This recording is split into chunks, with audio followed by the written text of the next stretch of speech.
Bueno, estábamos hablando del primer viaje, que siempre es el más largo, y del segundo intento de triunfar en Italia. Estabas haciendo Pobre Diabla y te ofrecieron hacer el otro gran éxito tuyo o continuar con Pobre Diabla. Después por el Diablo vino, ¿Piel no, no, naranja? no, no, No. no, vino una novela que se llamó Mi hombre sin noche, que fue muy buena, pero por problemas, a Miguel le exigieron que se quedara con un solo programa, él estaba haciendo otro, y entonces el otro tenía un auspiciante, que es una empresa de vinos, y se decidió por el otro, entonces nuestra novela duró creo que 3 meses. Después vino Piel Naranja. Igual, vos tenías una enorme convicción y sentías que era lo tuyo y tu carrera, pero siempre entre el deseo y la concreción hay siempre un hecho, suele haber un hecho casual. Que modifica. O sea, está el deseo. Pareciera ser el deseo es fecundado por una casualidad. ¿Eso te pasó a vos? Yo deseaba tanto hacer cine. Yo vine acá para hacer cine. Mi deseo de hacer cine existió y vivió conmigo toda la vida. Yo llegaba a ir al cine, ya siendo yo una persona conocida. Yo llegaba a ir al cine, me acuerdo que siempre elegía la sala del cine Atlas, creo que se llama, en la calle, ya no está más, en la calle Santa Fe. Enorme sala. Sí. Y yo me acuerdo que yo iba y cuando yo veía los títulos de las compañías productoras distribuidoras como ser la Metro, la Columbia, y yo tenía ganas de llorar. Porque yo decía, Dios mío, qué mundo maravilloso y yo no lo tengo, no pertenezco a ese mundo. Y bueno, pero seguí. ¿Y eso te pasaba cuando ya eras famoso en la televisión? Sí. Lo único que debo reconocer que era tanta mi ambición, mi respeto hacia el cine, que siendo conocido yo recibía propuestas para hacer para hacer cine. Pero lo que me proponían no era el tipo de trabajo que yo quería hacer. O era una prolongación de lo que yo hacía en televisión, cosas que no me interesaba entonces, o cosas intrascendentes, comedias como que ni a mí me causaba gracia cuando leía el guión. Entonces decía, no puedo. Y llegó un momento en que ya ni siquiera me llamaban más. Porque existía en aquel tiempo una división entre lo que se llamaba comercial, popular, diría yo, entre lo popular el actor y popular, lo artístico, más culturoso. Claro, el actor popular y el actor prestigioso. Las grandes figuras de la televisión, salvo en general, cuando hacían cine, hacían un cine equivalente a lo que hacían en televisión. Exacto, eso es lo que yo quería evitar. Como en Comedia por Celio Olmedo, por ejemplo. O La Carpa del Amor y estas cosas así, ¿no? Claro. Eso es lo que yo quería evitar. Pero bueno, ambicionaba tanto que me dijeron, evidentemente dijeron, ni siquiera me llamaron más. Y hasta que con el tiempo, por ahí estoy avanzando un poco rápido con el tiempo. Podemos rebobinar, ¿eh? No podemos rebobinar. Pero en una pausa que yo tuve en mi trabajo, me acuerdo que me llamaron me propusieron hacer una novela en Puerto Rico.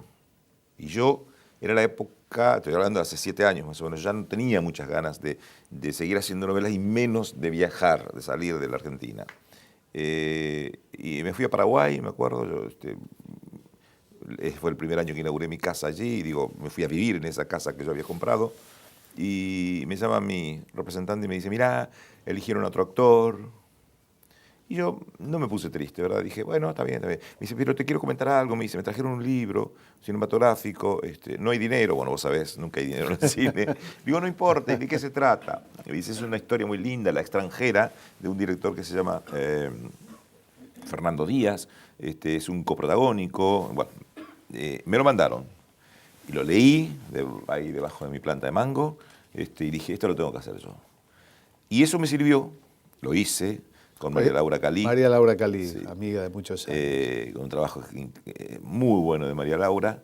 Lo hice y después de eso me vuelven a llamar para hacer otra cosa, que fue una película que todavía no se estrenó, que yo protagonizo, que se llama La confesión, con Mirta Busnelli. Después me llaman para hacer, después un día... Una de terror hiciste también, ¿no? Esa fue la anterior a la última, la creo. última. Después, sí. Esa no la vi. Penumbra, ¿no? Se llama. Penumbra. Es un pequeño papel, pero es el que cierra la historia. Se viene hablando de ese personaje, hasta que aparece el tipo. pero después me llama Lucía Puenzo para hacer El Niño Pez.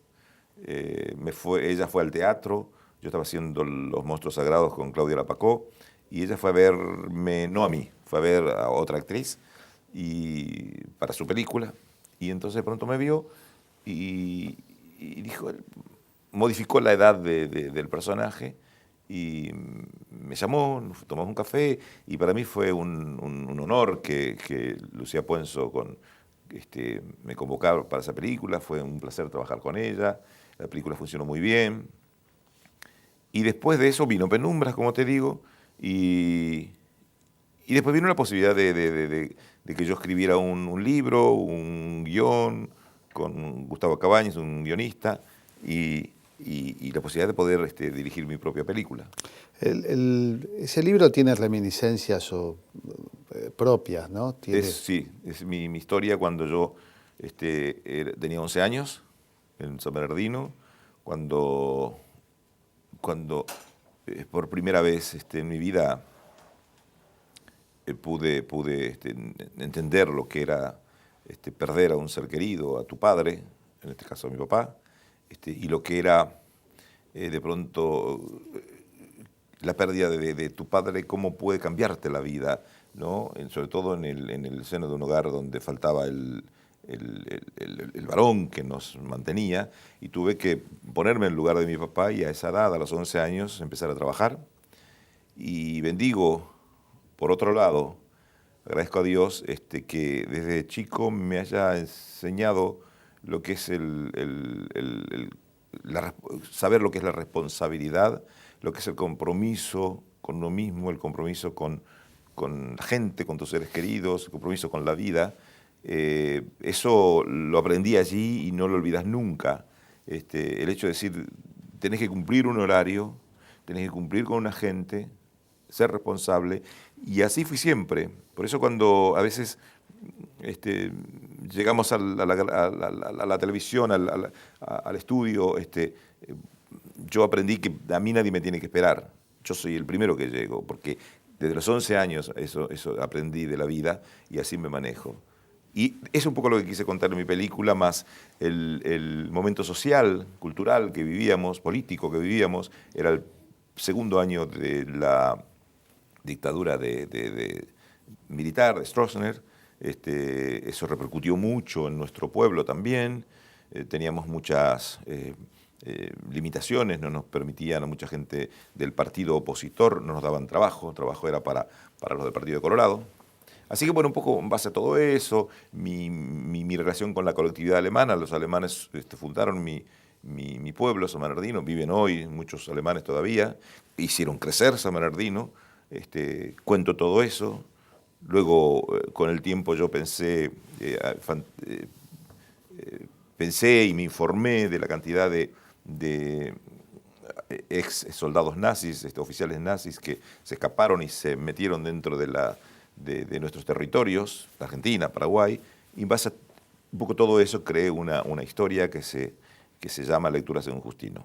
Una ficción, aunque se base en hechos reales, no puede ser realista absoluta, hay que meterle elementos. Es que yo quería contar mi historia nada más, y de pronto cuando empecé a escribir, me acuerdo que empecé a escribir en Puerto Vallarta, yo estaba en México haciendo una novela, y muy lindo mis recuerdos, ¿no? Pero digo, pero esto me interesa a mí, a un público, necesito darle otra cosa. Y entonces no sabía por qué lado, porque además no quería poner una ficción, no quería mentir, no quería crear, por ejemplo, un crimen de un vecino y qué sé yo, porque no sucedió. Porque además quería ser fiel a mi recuerdo y quería ser fiel a aquellos espectadores de mi pueblo que pudieran ver la película. No quería que alguien dijese, pero esto no sucedió. Claro. Y entonces dije, bueno, a ver, ¿con qué ficción puedo acercarme más a una realidad que pudo haber pasado? Y ahí es cuando se me ocurre poner la presencia de un... Porque además yo como era cartero, yo entregaba esas cartas y si bien yo no pensaba en que la carta provenía de algún asesino o se la entregaba a algún asesino, sin embargo, cuando yo veía ese sobre que decía Alemania o alguna parte de Europa, la otra vez alguien me preguntó, me dice, ¿vos alguna vez abriste por curiosidad? Y digo, no. Pero sin embargo, yo viajaba nada más con esa estampilla y con ese tipo de letra. Yo decía, pensar que este sobre pasó por tantas manos en otro continente. Y cuando se le entregaba a esa persona, también decía, ¿cómo vivirá esta gente? ¿Quiénes son? Porque tampoco me abrían mucho la puerta. La entornaban así, me veían, y cerraban, iban, agarraban el sobre y se metían otra vez. Y yo decía, ¿cómo vivirán? Entonces, un poco en base a todo eso y en base a lo que la historia nos cuenta, creé esa ficción. En teatro, ¿tu primer éxito? No solo, bueno, en realidad no fue mi éxito, fue el éxito de Mirta Legrand. Y no el pero primero. Y no el primero. ¿eh? Y no el primero. Y no el primero. Y yo me subí a ese carruaje. Yo y un montón de figuras, yo no era una figura, pero un montón de figuras que estaban allí. 40 quilates. 40 ¿no? quilates, sí. Claro. Esa es la parte impensada de cuando uno no desea, al revés de lo que me preguntaste hoy, es cuando uno no desea algo y de pronto se te da para bien. Yo estaba haciendo, a mí me ofrecen hacer una obra de teatro en un teatro off, allá de Belgrano, y cuando me lo ofrecen, el autor, y yo no quería trabajar yo quería estar en la calle Corrientes. Entonces cuando me lo ofrece, este señor Alfredo Suárez Serrano, que trabajaba en una novela que yo estaba trabajando, yo tenía una deuda con él, porque yo vivía en Quilmes, me había ido porque no tenía para pagar el alquiler ya para mi familia, para vivir con mi familia, y como ya tenía mi primer contratito en televisión, digo, no era una persona conocida, yo no era un actor conocido, pero tenía un contratito, me sentí en la posibilidad de poder pagar ya un alquiler, y yo lo comenté así, estábamos tomando un café, y él agarra y dice, ¿por qué no te mudás? Y le digo, lo que pasa es que hay que presentar una garantía, yo no tengo, me dice, yo soy garante, yo te firmo. Fue así, firmó, y me mudé ahí a la calle Alberti, y pasaron 2 o 3 meses, y él me dice, mira, tengo una obra, y yo digo, ¿cómo le digo que no a este señor si a mí no me interesa hacer esto? Y le dije, bueno, y ahí fue que la hicimos con Nora Massi, entre otros actores, y esto lo he contado tantas veces, bueno, Mirta siempre dice, el público se renueva, vamos a contarlo otra vez, y un domingo, mirá cómo era el teatro off en aquella época que los domingos también hacíamos 2 funciones, y los sábados también, es increíble, un teatrito de 150 localidades, y se llenaba. No era salvo Nora Massi, gente conocida no había. Entonces, cuando terminamos la primera función de ese domingo, viene el autor que estaba ahí y dice, estuvieron Mirta Legrand y Daniel Tiner, dejaron saludos, nada más. Ahí terminó la anécdota, para la cual nosotros ya decíamos, ay, nos vino a ver, qué bueno, qué bueno. Y al día siguiente es cuando me llaman para decirme que habían ido al teatro a verme, especialmente a mí, querían ver a ese actor desconocido que ellos necesitaban para ser el galán de Mirta Legrand. Y así cambió mi vida, todo eso. Eso vino de la negativa, fíjate vos. Ahí está si no hubiera aceptado casual, tal vez eso. El hecho casual. ¿Y los protagónicos en televisión? ¿Tuvieron que ver con él? Tuvieron que ver. Con 40 quilates. Con 40 quilates. Ahí Romay, que era uno de los productores, hace que me contraten para, por 1 año y 3 meses. No, miento, 1 año. Y lo primero que hice fue un ciclo de 3, era el verano, en aquella época no era importante en la televisión.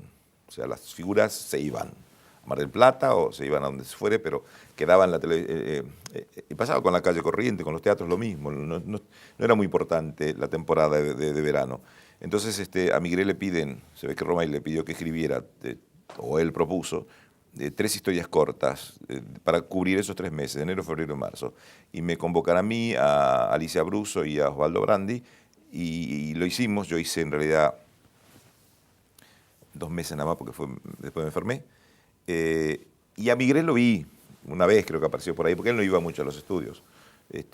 Y terminó eso y después yo hice otra cosa. Ahí es cuando conocí a Marta González, hice Frente a la Facultad, que hice pareja con ella.